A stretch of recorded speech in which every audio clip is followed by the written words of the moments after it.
Avec nos enfants, on rêve de rencontrer les animaux de la savane. En safari en Tanzanie, vous pourrez en voir beaucoup et de près. Girafes, éléphants, lions. Oh, les enfants vont rugir de bonheur. Je m'y crois déjà. C'est vous aussi les bruitages là ? Avec Marco Vasco, ne rêvez plus. Vivez votre voyage l'esprit libre. On s'occupe de tout. Génial ! Avec ma femme, on voudrait aussi en profiter pour se relaxer. Alors direction Zanzibar après le safari pour découvrir la douceur de ces plages de sable fin. Je vous organise même une sortie en mer. Vous savez vraiment vous occuper de nous. Rendez-vous sur marcovasco.fr pour imaginer votre prochain voyage sur mesure. Les podcasts du Figaro. Tout comme il est formellement interdit de demander son âge à un individu ayant dépassé le demi-siècle, certaines expressions ont le don d'exaspérer nos amis cavistes et sommeliers. Et je vais vous dire lesquelles.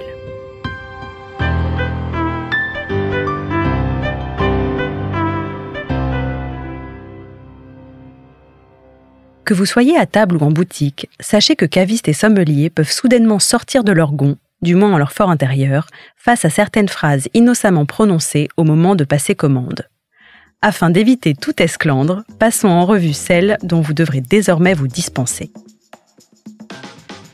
Pour commencer, évitez de blaguer. Vous êtes là pour boire, voire pour manger, et non pour tester votre potentiel comique. 1. Bonjour, je viens pour acheter du vin, je suis au bon endroit ? Figure contre toute attente parmi les boutades les plus communément entendues par les cavistes. Abstenez-vous, au risque d'être à minima la 10e personne à tenter le coup. Dans la foulée, rien ne sert de faire aveu d'ignorance avec un « je suis désolé, j'y connais rien ». Le préposé aux boissons est justement là pour ça. Inutile de faire preuve de fausse modestie.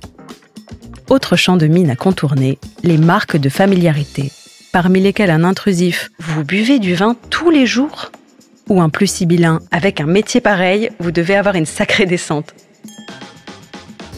Lorsque vient le moment de parcourir la carte ou de slalomer entre les rayons, sachez que le moindre commentaire sur le prix pourra être retenu contre vous.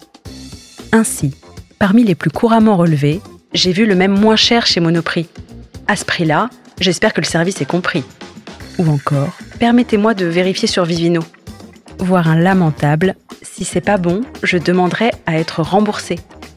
Des remarques qui vous feront passer, dans le meilleur des cas, pour une illustre pince, capable de lancer un « comment ça, vous ne prenez pas les chèques vacances ?» au moment fatidique de payer l'addition. Enfin, ne versez pas dans de sombres clichés, à l'instar du vin rouge qui endort, du blanc qui électrise et du champagne qui vous met la barre au front. Vous aurez beau pousser des cris d'orfraie, hurler à l'injustice en brandissant des tessons de bouteille, votre physiologie ne se mettra pas à genoux en s'excusant. Et surtout, de grâce, n'infligez pas au personnel la pire des punitions, en demandant expressément à parler au patron.